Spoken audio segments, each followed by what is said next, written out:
ቅዱስ ቅዱስ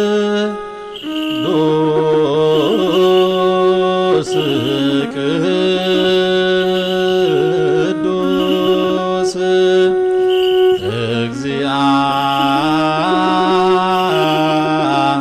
እግዚአብሔር ጸባኦት አምላክነ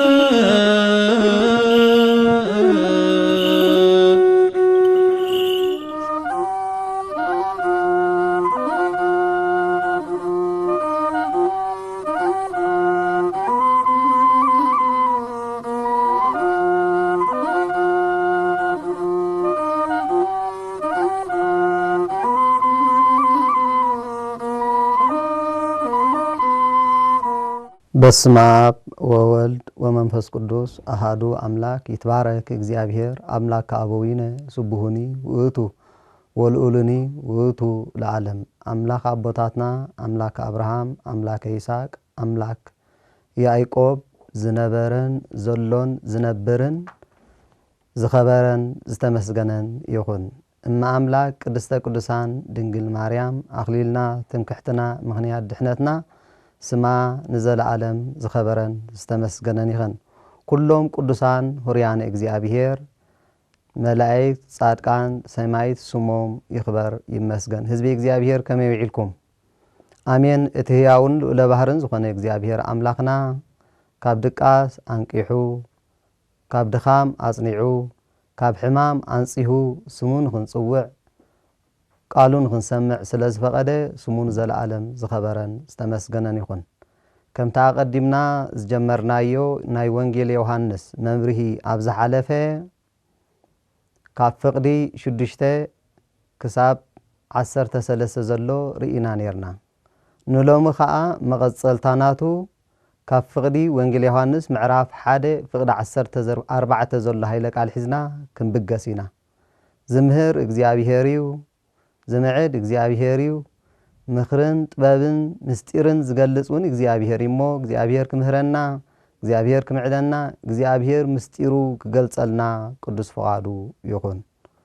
ወውእቱ ቃል ሥጋ ኮነ፣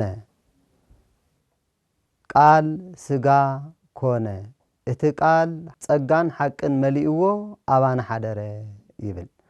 ወውእቱ ቃል ሥጋ ኮነ ዝበለሉ ምኽንያት ዮሐንስ ወንጌላዊ ኣቐዲሙ ብርሃን ዘመጻ ውስተ ዓለም ኢሉ ነበረ። ህይወት ዝህብ ብርሃን ሓቂ ናብ ዓለም መጸ ኢሉ ኣብ ወንጌሉ ምዕራፍ 1 ፍቕዲ 9 ንዝገለጾ መጸ ኢሉ ነበረ እሞ እቲ ዝመጸ ኣካላዊ ቃል ሥጋ ኮነ በለ። ሥጋ ኮነ ብረድኤት ኣይኮነን ዝመጸ። ኣብ ዘመነ ኦሪት እግዚአብሔር ብረድኤት ይመጽእ ነበረ፣ ብረድኤት ይግለጽ ነበረ። እግዚአብሔር ኣብ ዘመነ ሐዲስ ግን ብረድኤት ዘይኮነስ ንኩነተ ሥጋ መጸ። ኣቐዲሙ ጎይታ እንታይ ኢሉ ነይሩ? ብኣፍ ዮሐንስ ገይሩ ዘተወልዱ እም እግዚአብሔር ኢሉ ነበረ። እሞ ካብ እግዚአብሔር ዝተወልዱ ስለ ዝበለ እቶም ግዙፋን ካብቲ ረቂቕ ከመይ ኢሎም ይውለዱ ትብለኒ እንተ ደኣ ኾንካ እቲ ግዙፍ ብተዋህዶ ብኩነት ረቂቕ ኮይኑ እዩ እሞ እቶም ግዙፋን ካብኡ ተወልዱ ንምባል ቃል ሥጋ ኮነ ይብል። ቃል ሥጋ ኮነ ዝበለሉ ዮሐንስ ወንጌላዊ ኣቐዲሙ መጀመርታ ቃል ነበረ፣ እቲ ቃል ኣብ ኣምላኽ ነበረ፣ እቲ ቃል እውን ኣምላኽ ነበረ፣ ብኡ ኩሉ ተፈጥረ፣ ብዘይ ብኡ ዘይተፈጥረ የለን ብምባል ብቅድሙ ዝነበረ ቃል ሥጋ ኮነ ንምባል እዩ ከምኡ ዝበለ። ቃል ሥጋ ዝኾነሉ ምኽንያት እቲ ቀዳማይ ዕላምኡ ኪዳነ ኣዳም ንምፍጻም እዩ። ኪዳነ ኣዳም ክንብል ከለና እንታይ ማለት እዩ? እግዚአብሔር ነቦና ኣዳም ዝኣተወሉ ቃል ኪዳን ነይሩ። ወኢየሱ ኪዳንየ ከም ዝብል ከዓ እግዚአብሔር ቃል ኪዳኑ ኣይጠልምን እዩ ኣይሕሱን እዩ እሞ እቲ ግዚኡ ምስ ኣኸለ እግዚአብሔር ኣምላኽ ኪዳን ኣዳም ክፍጽም ፍቓዱ ኾነ። እግዚአብሔር ኣምላኽ ድሕሪ 5 መዓልትን ፈረቓን ካብ ጓልጓልካ ተወሊደ ብመስቀለይ ብሞተይ ከድሕነካኤ ንዝበሎ ክፍጽም ፍቃዱ ኮነሞ ንቅዱስ ገብርኤል መልአክ ናብ ቅድስት ድንግል ማርያም ከብስራ ለኣኮ መልአክ ከሃዲስ ቅዱስ ገብርኤል ብስራት ሒዙ ናብ ቅድስት ድንግል ማርያም መጸ ምስ መጸ ከዓ ተፈሲ ኦ ምልእተ ጸጋ እግዚአብሔር ምስሌቺ ብሩክቲ አንቲ እምአንስት በላ አንቲ ጸጋ ዝመላእኪ ደስ ይበልኪ ንስኺ ካብ አንስቲ ዝተባረኽኪ ኢኺ ምስ በላ ወሰበርየት ደንገጸት ይብል ወሰበርየቶ ለመልአክ ቅድስት ድንግል ማርያም ነቲ መልአክ ምስ ረአየቶ ፈረሐት ምንትኑ ዝነገር ዘሪእኩ ወምንትኑ ዝሰላምታ ዝሰማኢኩ በለት እዚ ዝሪኦ ዘለኹ ራእይስ እንታዩ እዚ ዝሪኦ ዘለኹ ዝሰምዖ ዘለኹ ሰላምታኸ እንታዩ እቲ ነቦይ አዳም ዝፈተነዶ ክፍትነን መጽ ይኸውን እቲ ነደይ ሄዋን ዘስሓተዶ ከስሕተን ደን ይኸውን ብምባል እፎኑ እንጋ ዝንቶ አማሃይ ተአምሁ ብምባል ነዚ ከምዚ ዝበለ ሰላምታስ ብኸመይ ዝቕበልዎ በለት ቅድስት ድንግል ማርያም እወ ለሙን አሕዋተየ ሰይጣን መልአክ ብርሃን ተመሲሉ ይመጽእ እሞ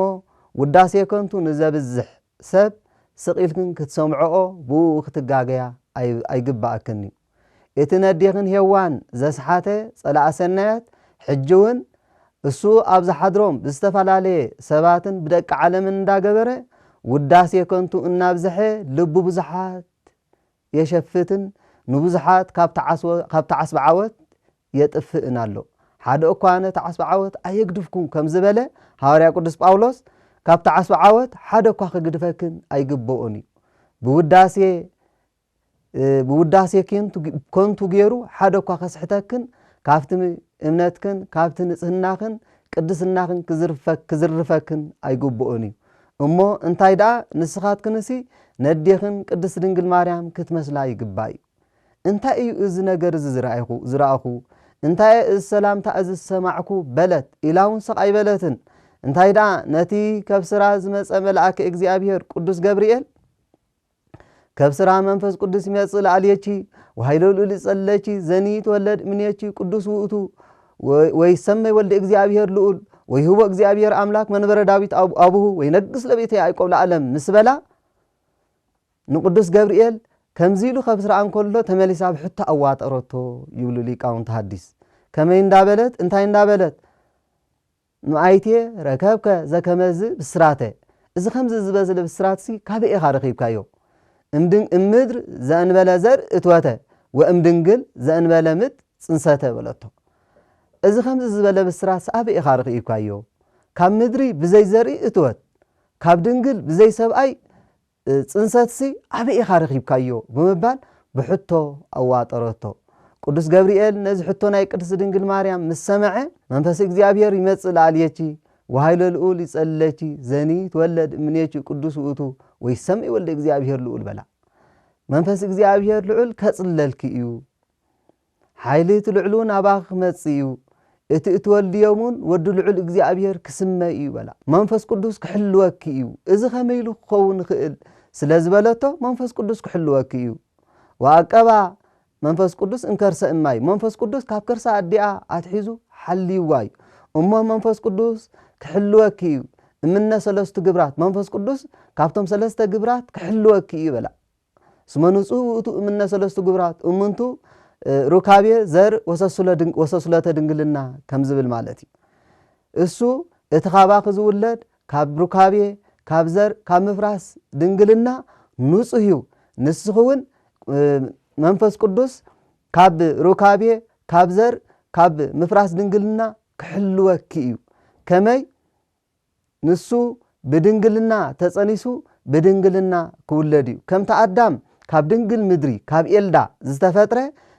ንሱውን ብድንግልና ተጸኒሱ ብድንግልና ክውለድ እዩ ስለዚ ንስኺ ድንግል ቅድመ ጸኒስ ድንግል በጊዜ ጸኒስ ድንግል እምድህረ ጸኒስ ድንግል እምቅድመ ወሊድ ድንግል በጊዜ ወሊድ ድንግል እምድህረ ወሊድ ኢኺ ብምባል አብሰራ ተፈሲሒ ኦ ምልእተ ጸጋ እግዚአብሔር ምስለቺ ክብላ ከለውን መርገመ ስጋ መርገመ ነፍስ ዘይብልኪ ንጽሐ ስጋ ንጽሐ ነፍስ ንጽሐ ልቦና ዘለኪ ኦ ቅድስት ድንግል ማርያም ደስ ይበልክ በላ ንስኻ ካብ አንስቲ ዝተባረኽኪ ኢኺ ንስኺ ንጽሐ ስጋ ንጽሐ ነፍስ ንጽሐ ልቦና ዘለኪ ካብ አንስቲ ዝተባረኽኪ ኢኺ በላ እምበኣር መንፈስ ቅዱስ ኣብ ልዕሊ ከጽለልኪ እዩ ክብላ እንከሎ ናብ መንፈስ ቅዱስ ናብ ማህፀን ቅድስቲ ድንግል ማርያም ወሪዱ ኢዱ እንደተባለ እወ ከምቲ ኣብ ኦሪት ዘፍጥረት ምዕራፍ 18 ሊቃውንት ብሉይ ተርጊሞሞ ዘለው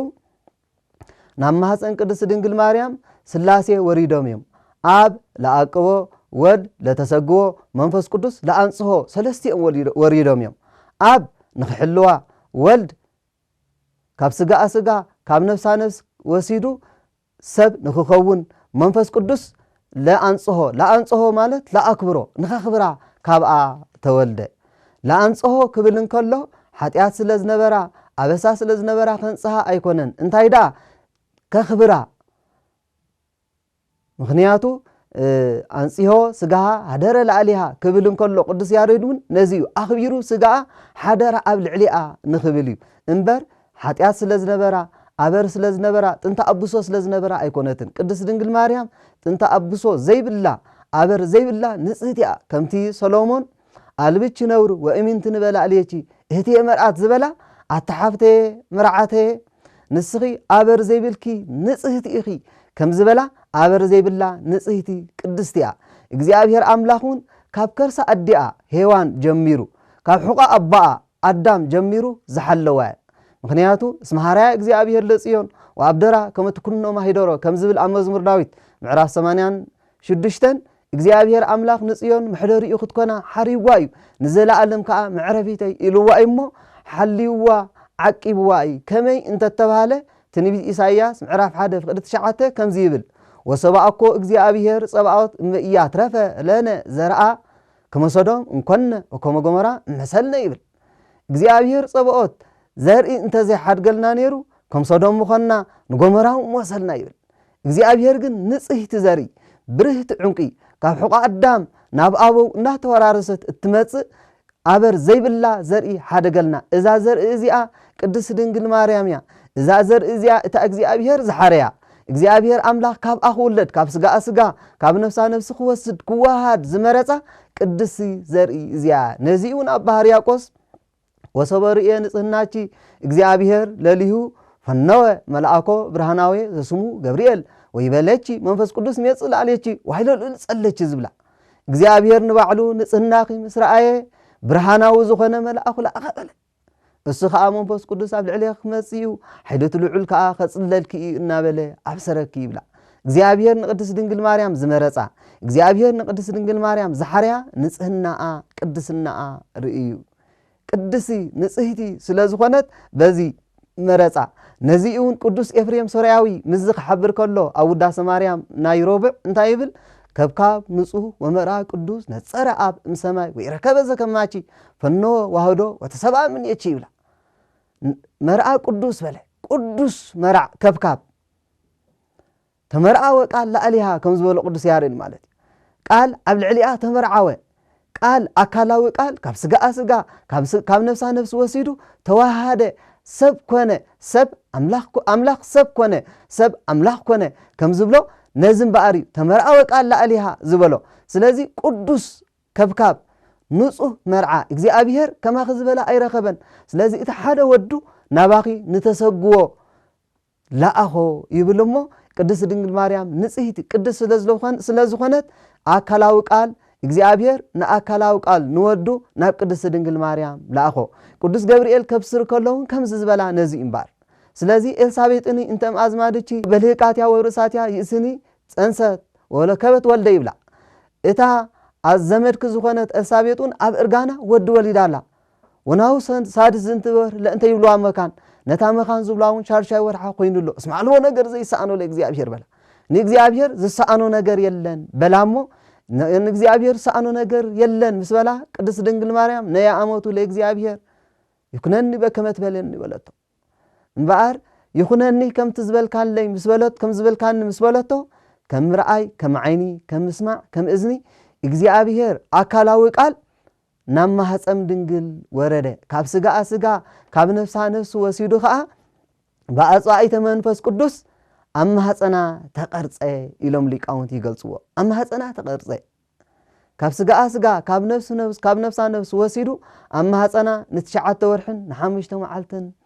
ጸንሐ ብድሕሪኡ ኸዓ ተወልደ ነዚ ዮሃንስ ቃል ስጋ ኮነ ክብል እንከሎ ቅድስት ድንግል ማርያም ይኩነኒ ኣብ ዝበለቶ ግዜ ፈቃዳ ኣብ ዝኾነሉ ግዜ በፈቃዱ ወበስምረት አቡሁ ወመንፈስ ቅዱስ መጻ ወአድሐነነ ከም ዝብል ብፍቃድ አቡኡን ብፍቃድ መንፈስ ቅዱስን አካላዊ ቃል ካብ ሰማያት ወሪዱ ካብ ቅድስት ድንግል ማርያም ካብ ስጋ ካብ ነፍስ ወሲዱ ሰብ ኮነ ነዚኡ ወውእቱ ቃል ስጋ ኮነ ዝበሎ ዮሐንስ ወንጌላዊ ስጋ ኮነ ክብል እንከሎ ከመይ ማለት እዩ ስጋ ተለዊጡ መለኮት ተለዊጡ ስጋ ኮይኑ ወይም ከአን ስጋ ተለዊጡ መለኮት ኮይኑ ማለት ድዩ አይፋሉ እንታይ ዳ ወውእቱ ቃል ስጋ ኮነ ክብል እንከሎ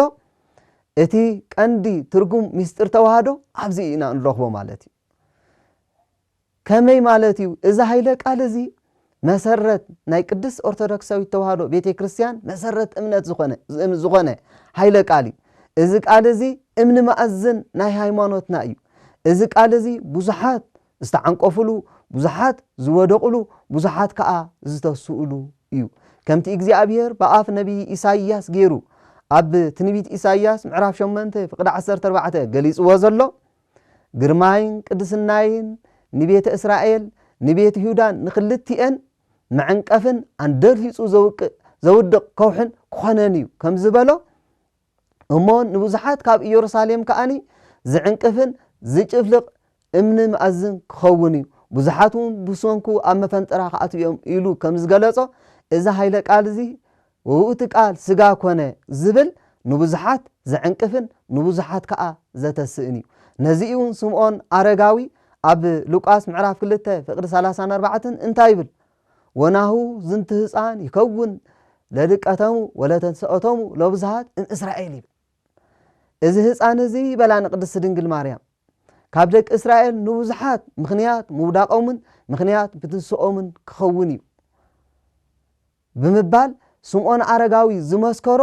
ነዚ እዩ ስለዚ እዚ ኃይለ ቃል እዚ በዚ ኃይለ ቃል ብዙሓት ወዲቆም እዮም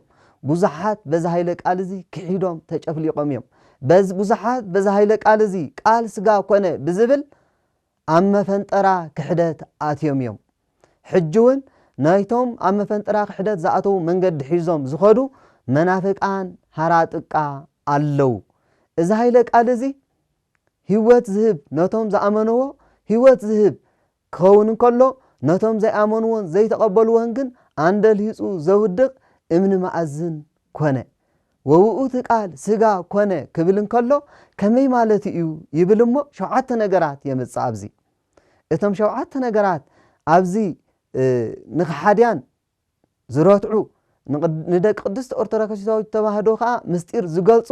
እንታይኦም እንተደኣ ተባሂሎም ወውእቱ ቃል ስጋ ኮነ እንበለ ውላጤ እንበለ ሚጠት እንበለ ህድረት እንበለ ትሳሄ እንበለ ትድምርት እንበለ ቦአዴ እንበለ ፍልጠት ኢሎም ከዓ 7 ነገራት የምጽኡ እዞም 7 ነገራት እዚኦም እስከ ሓደ ብሓደ ንግለጾም ንርአዮም ወውእቱ ቃል ስጋ ኮነ ክበሃል እንከሎ ስጋ ተለዊጡ መለኮት ተለዊጡ ስጋ ኮይኑ ማለት አይኮነን ሰብአ ውላጤ ወሃደረ ለአልየነ ኣብ ዝበለሉ ግዜ ሰብአ ውላጤ ኮነ ስለዝበለ መለኮት ተለዊጡ ስጋ ኮይኑ እዩ ወይውን ስጋ ተለዊጡ መለኮት ኮይኑ እዩ ይብሉ ሰብአ ህድረት እውን ሃደረ ለአልየነ ስለዝበለ መለኮት ኣብ ልዕልና ሓዲሩ እምበር ካብ ቅድስት ድንግል ማርያም ካብ ስጋ ካብ ነፍሳ ነፍስ አይወሰደን ይብሉ እዚ ግን ወውእቱ ቃል ስጋ ኮነ ዝብል ነቶም ሰብአ ህድረት ይረትዖም ኮነ ዝብል ኃይለ ቃል ነቶም ሰብአ ውላጤ ከዓ ተለዊጡ እዩ ተቀይሩ እዩ ንኸይብሉ ሃደረ ለአልየነ ዝብል እሱ ይረትዖም ከመይ እንተዳኢልና ሰብአ ውላጤ ተቀይሩ እዩ ተለዊጡ እዩ ክብሉ እንከለው ብናይ ኦርቶዶክሳዊት ቅድስት ቤተክርስቲያን አስተምህሮ ግን እንበለ ውላጤ ኢና ንብል እንበለ ውላጤ እንታይ ማለት እዩ ውላጤ ማለት ምቅያር ምልዋጥ ማለት እዩ መለኮት ሰብአ ውላጤ ብዝብልዎ መለኮታዊ ባህሪ ገዲፉ ፍጹም ስጋ ኮይኑ ተለዊጡ እዩ ማለት እዩ እዚ ማለት ከዓ ከመይ ማለት እዩ እንተተባሃለ ከም ሰበይቲ ሎጥ ከም ወይነ ቃና ማለት እዩ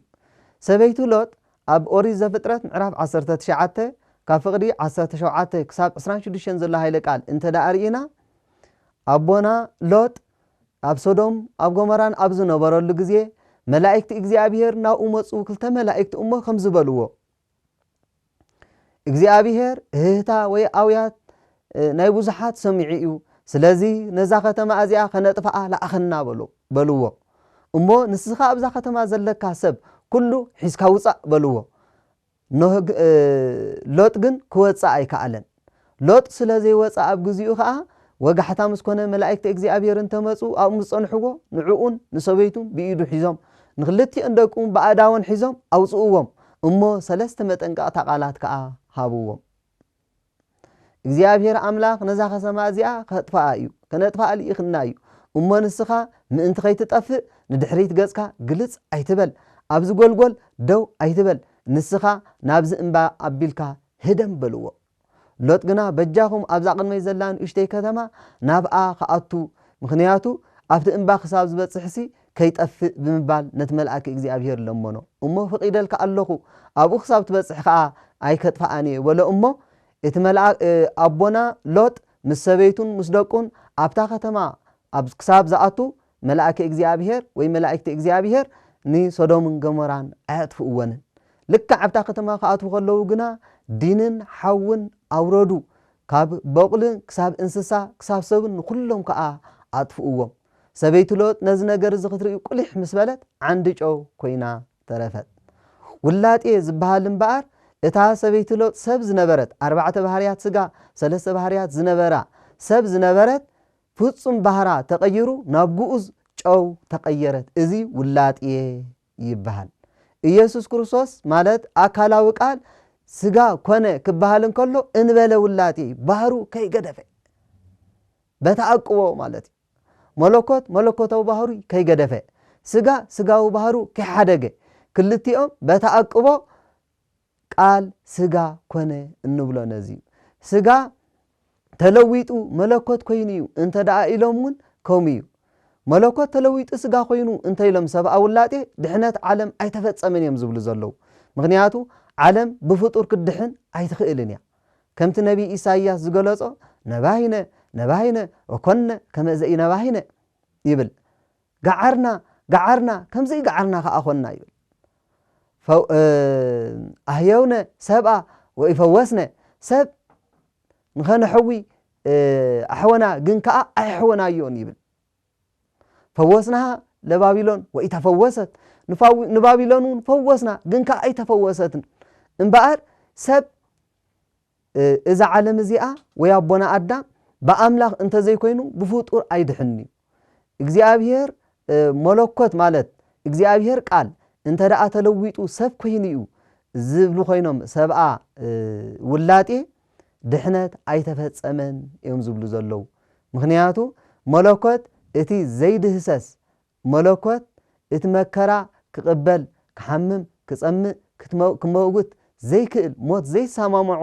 መለኮት ተሰቂሉ ከድሕነና ስለ ዘይክእል መይቱ ከድሕነና ስለ ዘይክእል ምስጋ እንተ ዛ ዘይተዋሂዱ ከድሕነና ኣይክእልን እሞ ድሕነት ኣይተፈጸመን እዮም ዝብሉ ስጋ መለኮት ኮይኑ ተለዊጢዩ እንተ ደኣ ኢሎም እውን ስጋ መለኮት ኮይኑ ክልወጥ ኣይክእልን እዩ ከመይ እንተ ደኣ ኢልና እቲ ግዙፍ ረቂቕ ኮይኑ ክልወጥ ኣይክእልን እዩ እቲ ውሱን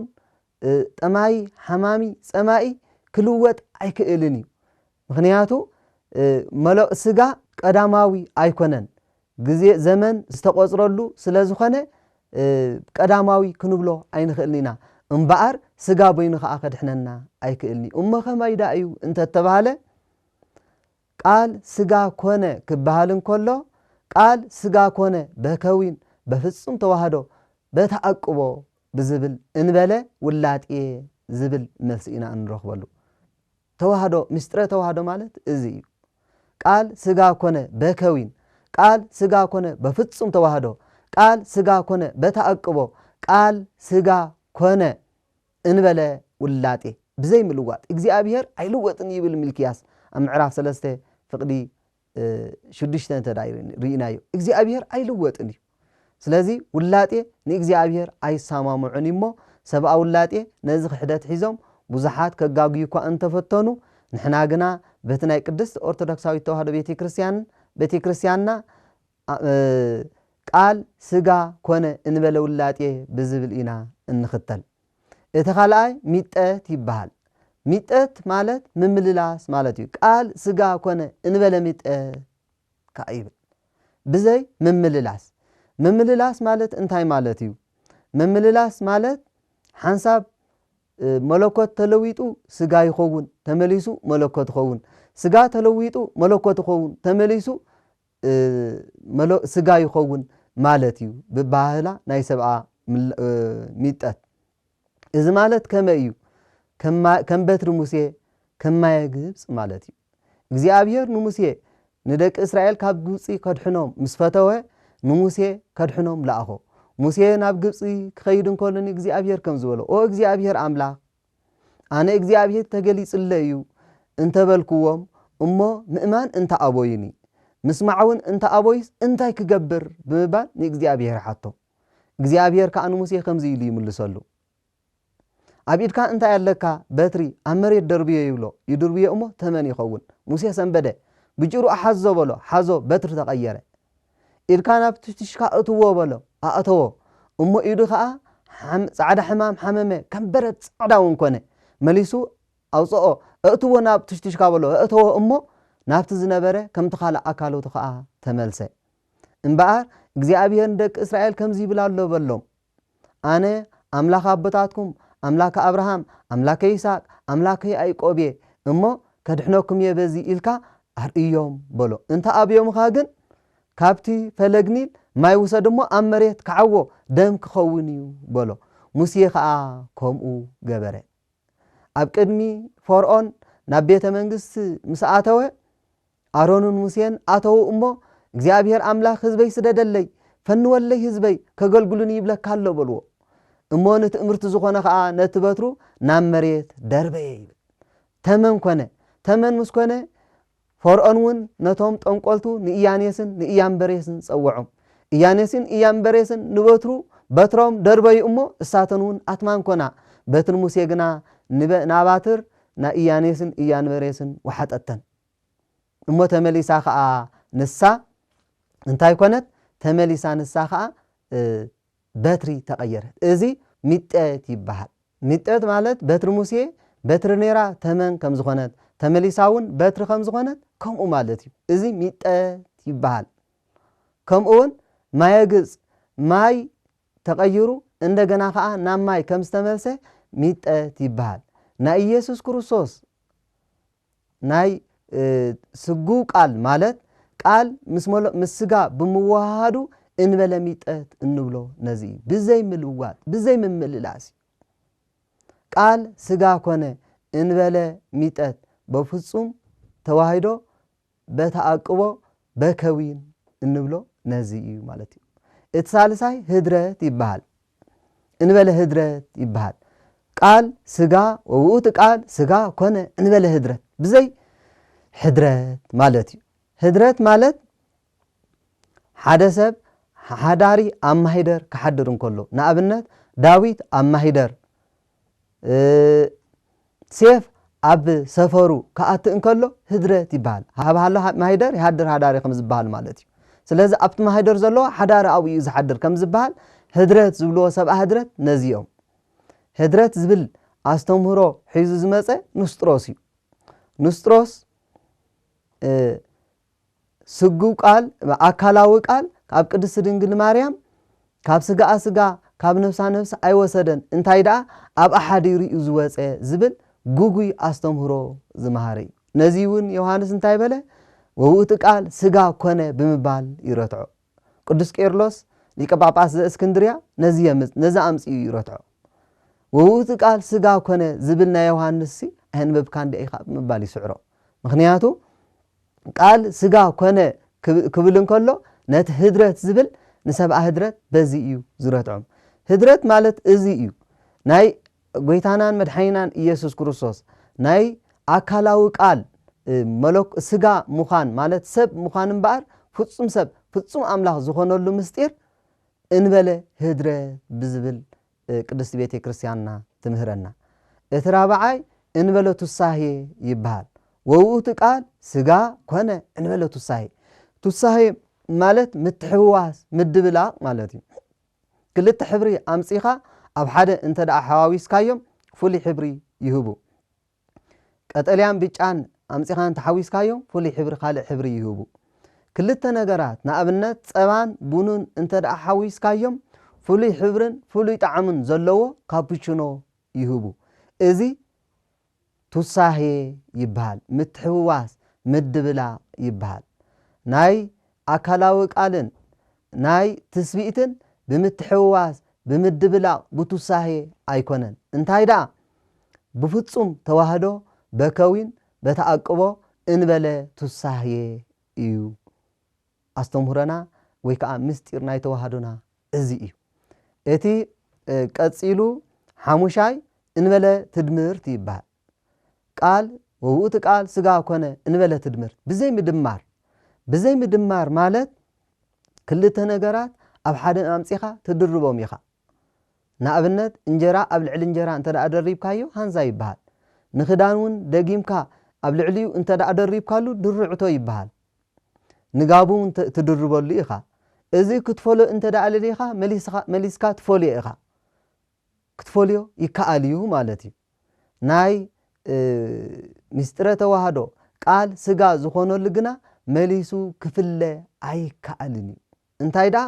ፍጹም ሰብ ፍጹም ኣምላኽ ዝኾነሉ ምስጢር ስለ ዝኾነ ሰማይ ዓለም ዝኾነሉ ዓለም ሰማይ ዝኾነሉ ምስጢር ስለ ዝኾነ ፍጹም ዘይፍለ ዘይልወጥ ዘይቅየር ዘይመላለስ ምስጢር እዩ እዚ ምስጢር እዩ እዚ ምስጢር እዚ እቲ ሻዱሻይ እንበለ ቦኣድየ ይበሃል ቦኣድየ ማለት ምልጋብ ማለት እዩ ንኣብነት ሓደ ዕንጨቲ ሓደ ሰራሕ ዕንጨቲ ወይ ፈለኛሞ ሰሪሑ ፀሪቡ ነቲ ዕንጨቲ ምስ ሓፂን ኣዋሂዱ ብቢተ ወይ ብቡሎን ይኣስሮ መሊሱ ነቲ ቢተ ወይ ነቲ ቡሎን ክፈትሖ እንተ ደኣ ደልዩ ይፈትሖሞ ክፈላልዮ ይኽእል እዩ እዚ ቦኣድየ ይበሃል ቃል ስጋ ዝኾነሉ ምስጢር እንበለ ቦኣድየ እዩ ብኸምዚ ብቦኣድየ ኣይኮነን ሓንሳብ ሓደ ይኸውን መሊሱ ይፈላለ ማለት ኣይኮነን እንታይ ደኣ ብፍጹም ተዋህደ እዩ ከምኡ ዝኾነ ከምቲ ገሊኣቶም ጅጉያነ ልብ ጉጉያት ልቢ ዝብልዎ ኢየሱስ ክርስቶስ ኣብ ዕለተ ሐሙስ ኣብ ድራራ ሐሙስ ይሁዳ ከትሕዘይሉ ኣብ ጌተ ሰማኒ ምስ ፈሪሳውያን ኣብ ዝመጸሉ ግዜ ንመን ደሊኹም በሎም ጎይታ እሞ ንኢየሱስ ናዝራዊ በልዎ እነልኩም ኣነ እየ ምስ በሎም ኩሎም ወደቁ እንደገና ተሱ ንመን ደሊኹም በሎም ንኢያሱ ናዝራዊ እነልኩም ኣነ እየ በሎም ጻሕ ኢሎም ወደቁ ኣብ ሳልሳይ ግዜ ግና ሓዝዎ በዚ ምክንያት እንታይ ዝብሉ ኣለዉ እቶም ጉግያት መለኮት ምስኡ እንከሎ ክሕዝዎ ኣይከኣሉን ጻሕ ኢሎም ወዲቆም መለኮት ካብኡ ምስ ተፈለየ ግን ሓዝዎ ዝብሉ ጉግያት ኣለዉ እዚ ቦኣድየ ይብሉ ኣለዉ ማለት እዩ መለኮት ሓንሳብ ምስ ተዋሃደ ካብኡ ኣይፍለኒ ሓንሳብ ምስኡ ሓደ ምስኮነ ካብኡ ኣይመላለስኒ እንታይ ደኣ ብፍጹም ተዋህዶ ብከዊን በተኣቅቦ እንበለ ቦኣድየ እዩ ናይ መለኮት ውህደት ማለት እዩ እቲ ናይ መወዳእታ ሃይለ ቃል ከዓ እንታይ እዩ ቃል ወውእቱ ቃል ስጋ ኮነ እንበለ ፍልጠት ማለት እዩ ብዘይ ምፍልላይ ማለት ነፍስን ስጋን ኣብ ወዲ ሰብ ተዋሂደን እየን ዝነብራ እዚ ውህደት እዚ ግን ምፍልላይ ኣለዎ እግዚአብሔር አምላክ ንነፍሲ ወዲ ሰብ ካብ ስጋኣ ክትፍለ ምስ ኣዘዘ ይብል ኣብ ካልኣይ መጽሓፈ ዕዝራ ምዕራፍ 7 እታ ነፍሲ ካብ ስጋኣ ትፍለ እሞ ናብ ወሃቢኣ ትኸይድ ይብል እታ ነፍሲ ናብ ወሃቢኣ ናብ ፈጣሪኣ ትኸይድ እሞ ተመስግን ይብል ምክንያቱ ነፍሲ ካብ ስጋኣ ክትፍለ እንከላ ናይ ጻድቃንን ናይ ሓጥኣንን ይፈላለዩ እምበር ነፍሲ ትፍለያ ኣፈላልዩ ኣገባቡ ግና ይፍለይ ሞቱ ለጻድቅ ክቡር በቅድሚ እግዚአብሔር ከም ዝብል ኣብ መዝሙር ዳዊት ምዕራፍ 115 ሞት ጻድቅ ኣብ ቅድሚ እግዚአብሔር ክቡር እዩ ከመይ እንተ ተባሃለ እግዚአብሔር ነፍሲ ጻድቅ ካብ ስጋኣ ክትፍለ ኣብ ዝኣዘዘሉ ግዜ بمسغانا ملائكت بمأزا جنات بمزمور داويت بحاجوس بدستا باه إلوا تفلى اسم نفس تهدر وستدم نفس أبدميا تحدر مو تفلى موتو لهات صواك بقدمي እግዚአብሔር موت حات جناب بقدمي እግዚአብሔር صواك فنفوني እግዚአብሔር أملاك نفس حات ካብ ስጋኣ ክትፍለ ምስ ኣዘዘ መልአከ ሞት መፍርህ ወመደንግጽ ጽሉመ ገጽ ይመጽእ እሞ እታ ነፍስ ከዓ ብፍርሕን ብራዕድን ካብ ስጋኣ ትፍለ እስመ ነፍስ ተሃድር ውስተ ደም ስለዚ ናይ ስጋን ነፍስን ወድሰብ ምፍልላይ ኣለወን ኣብ ግዜ ሞት ማለት እዩ ናይ መለኮት ግን ከምኡ ምፍልላይ የብሉን እንታይ ዳ ንዘለዓለም ተዋሂዱ ሓደ ኮይኑ ይነብር ከመይ ማለት እቲ ዘይመውት በተአቅቦ ከም ዝበልናዮ ናይ መለኮት ባህሪ ዘይድህሰስ ዘለዓለማዊ ቀዳማይን ዳሕራይን ረቂቅ ዘይመውት ባህሪ እዩ ናይ ስጋ ወይ ናይ ትስብእቲ ባህሪ ከዓ ሓማሚ ጠማይ መዋቲ ውሱን ጸቢብ መዋቲ እዩ ስለዚ በተአቅቦ ክንብል እንከለና መለኮት እቲ ናይ መለኮት ባህሪ ንስጋ እቲ ናይ ስጋ ባህሪ ንመለኮት ኮነ ይብል ነዚ ቅዱስ ቄርሎስ እንታይ ይብል እቲ ገንዘብ ናይ መለኮት ንስጋ ኮነ እቲ ናይ ስጋ ገንዘብ ከዓ ንመለኮት ኮነ ስለዚ እግዚአብሔር አካላዊ ቃል ስጋ ኮነ ክበሃል እንከሎ ካብ ክልተ ባህሪ ሓደ ባህሪ ካብ ክልተ አካል ሓደ አካል በተአቅቦ አምላኽ ሰብ ኮነ ሰብ አምላኽ ኮነ ንምባል ነዚ የምጽእ እምበር ምፍልላይ የብሉን ከመይ እንተ ደኣ ተባሂሉ ወልደ እግዚአብሔር ኢየሱስ ክርስቶስ بجزاء فقادو نفسه كاب سجو أبز فليلو جزية سجو بأكل أب مقابر وليرا مسنا مقابر دمسسات يبل مسنا مقابر انتهي مالتي أب مقابر بس بيسكا بريسكا متراك بردة مقابر ردة سيئل زنبرة نزي دمسساتو يبل نفسه خاب جزاء فقادو كاب سجو أبز فليلو جزية نفسي أول وريدا نتهم أبسي الزنبرو جزان ناس النت سبقت الله سباك لهم جزانة اللي ينبروا استثنت وصل على تومات كم زول مالتي هاريا قدس باولس أب قدامي هاريا قدس بيتروس أب قدامي بيتروس معرف سلسته كنريئون خلينا نتهم عبدنن عبد صدقلقن زنبرو دحنت سبق اللهم يبل انتهي نابله سبق اللهم كانتي طببኛ ሰሎሞን ዝወሎ اللو استمك عبر تكستو اللو استسيول سيول صاو እንዳበለ አቱም አብ ሲኦል እትነብሩ ውጹ አቱም መቃብር እትነብሩ ተገለጹ ተኸፈቱ በመባል ወልደ እግዚአብሔር ኢየሱስ ክርስቶስ ድሕነት ሰበኸሎም ስለዚ እዚ እንታይ የሪኤና ስጋ ናይ ወልደ እግዚአብሔር ቃል ስጋ ምዃኑ ብዘይ ምፍልላይ ምዃኑ ኣብዚ የረድእና ማለት ንዘለዓለም ብዘይ ምፍልላይ እዚ ማለት እቲ ዘይፍለ እቲ ድሩት ዝነበረ ስጋ ሱፉሕ ሙሉእ በኩለሄ ኮይኑ ማለት እዩ እቲ ግዙፍ ዝነበረ ስጋ ረቂቕ ኮነ ከመይ እንተ ተባሃለ መቃብር ማዕጾ ክፈቱ ለይ ከይበለ ሰላም ለኩሙ ኢሉ ኣብ ሐዋርያት ከኣቱን ከሎ ኣብ ምዕራፍ 10 ዮሐንስ 14 ፈቅዳ 27 ንርኢ ከምኡውን እቲ ግዙፍ ዝነበረ ስጋ ኣብ መቃብር ክፈቱ ለይ መግነዝ ፍትሑ ለይ ከይበለ ክትንስእ እንከሎ ንርኢ እዚ እንታይ የሪኤና ስጋ መለኮታዊ ባህሪ ከም ዝሓዘ ከም ምስ መለኮታዊ ባህሪ ከም ዝተዋሃደ መለኮት ከዓ ምስ ስጋዊ ባህሪ ስለ ዝተዋሃደ ክድህዝዝዎ ክሕዝዎ ክሰቕልዎ እቲ ዘይመውት ከዓ ክመውት እንከሎ ዘይመውት ሞተ በስጋ ህያው ሞተ መስጋ ከመያይዎሙ ለሞታን ከም ዝብል ኣብ ትምህርቲ ህቡኣት ማለት እዩ ስለዚ ቃል ስጋ ኮነ ክበሃል እንከሎ ካብ ብዙሕ ብውሑድ ካብ ሰፊሕ ብረቂቕ ነዚ ይመስል ኣብ ዝቕፅል ክንቅፅሎ ኢና ንዝረመረና ባሪኹ ቀዲሱ ንዝሃበርና ልዑለ ባህርን እግዚአብሔር ክብር ምስጋናን ንዑ ይኹን ምህረቱ ለአብ ትዕግስቱ ለወልድ ህሪቱ ለመንፈስ ቅዱስ ምሳና ይኹን ለዓለም ወለዓለመ ዓለም አሜን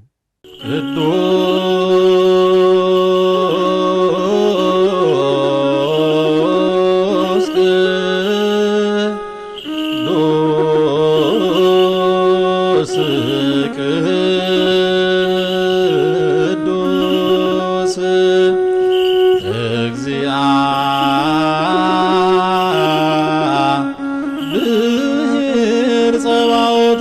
አምላክነ